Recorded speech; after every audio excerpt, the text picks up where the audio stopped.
a huge kind of 18 months, and so many things have happened in that space of time.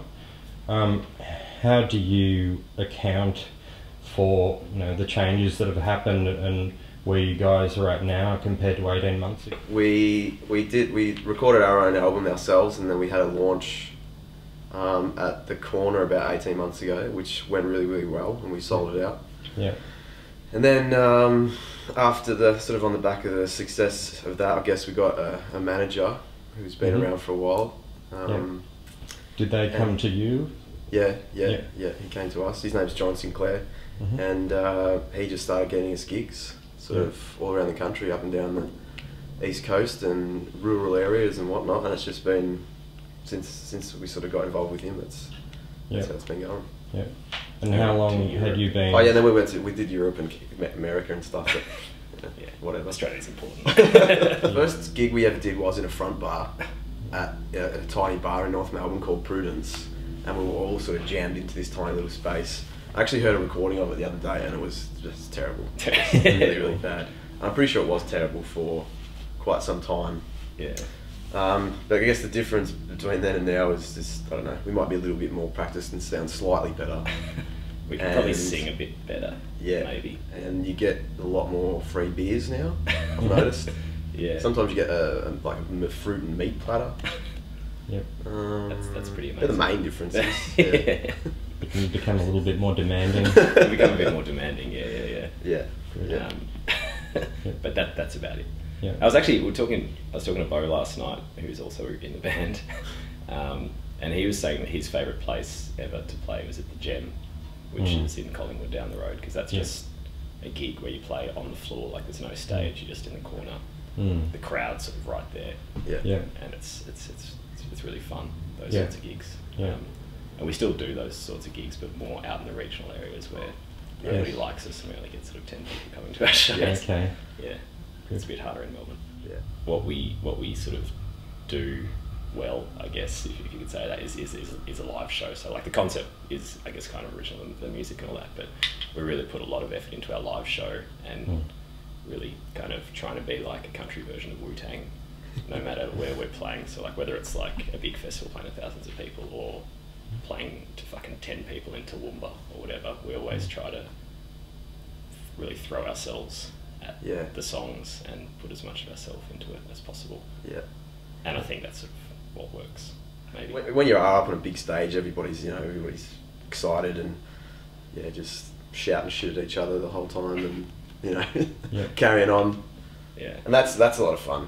But then again, the little stages are fun too, because it's all fun. It's a fun thing to do. Yeah. How would you describe the punter that shows up at a graveyard train gig? Who might that be? It's actually there's a real wide variety of people that you see in the crowds everywhere you go. Yeah. We played it out in the country just yesterday, and there was just a country pub, but there was everybody there, from little kids to sort of older people, and everybody seems to enjoy it. And when we've done other shows like Port Fairy and stuff like that, the same sort of, I guess you see the same sort of demographic of people. It's really wide. It's kind of a good thing, because you get heaps of people, all kinds of different people coming up to you so after the shows. And kind of. We once played this outdoor stage in North Melbourne, and we had up the front there was just this group of like maybe 7 junkies with kind of like long necks and just being really out of it, dancing around with like about 7 toddlers. And it's just like that sort of sums up graveyard train show. It's a graveyard train crowd. Yeah, bunch of junkies and toddlers having a good time. So on the subject of themes, I saw a little video interview that you did with UCTV where you were talking about running out of the list of monsters to sing about. But then again, you see bands in the metal genre like Slayer, for example, who've been singing about demons and death for more than 30 years. So do you still feel that there is enough depth and richness to keep you entertained? Yeah, I'd like to write a song about Slayer, actually. I can't stop writing songs about death. I think death's going to be Yeah, that's pretty easy, and there's a lot of stuff there. It's pretty easy. There's a lot of stuff. There's a lot of in the depth. There are only 2 great themes in life. Yeah, surely. that's right. Yeah. So it's all pretty pretty straightforward. But yeah, we pretty much went through the whole roster of all the monsters. There's nothing left. Yeah. I got about a verse into a song about the will-o'-the-wisp, and I was just like, it's just pathetic. It's clutching. Who's sort of made a difference, do you think, in basically helping you out? Everyone has. Radio's been great, like PBS and Triple R and 3CR have all played our stuff more than they should. Could you speculate as to why things have been going off in the way that they have, around this music? I don't know, I think it just sort of happens, like, various music scenes, like you kind of, this, Seattle back in the day, and Manchester, and like the just music scenes, it's just like different bands sort of encourage each other, and there's like a sort of a healthy rivalry, but also a real encouragement, like Matt said, like, various band members play in various bands, and like I play with Cash Savage, and Josh has played banjo with Little John, and like all these sort of great Melbourne bands. There's like, we just mix it up. And you've got a massive show coming up at the Forum. What does this show mean to you guys? Well, it's a life goal tick. yeah, that's right. Me too. You see so many bands at the Forum, and you just think, how cool would it be to be up there. So now we're actually doing it. It's pretty exciting, and hopefully it'll be a success. Yeah, I think it probably will. We've got a bunch of other great bands on the bill as well, like Brothers Grimm. The Brothers Grimm are sort of like Graveyard Train's besties. Like we tour a lot together, and we've played heaps of shows together. Yeah. So that was sort of the obvious choice. Is there overlap in band members? There is, yeah. We sort of poached Brothers Grimm's drummer, quite like just randomly at Tamworth a long time ago. He's been drumming with us quite a lot. You're 5 songs into recording a brand new album at Atlantis. How is this time different to last time?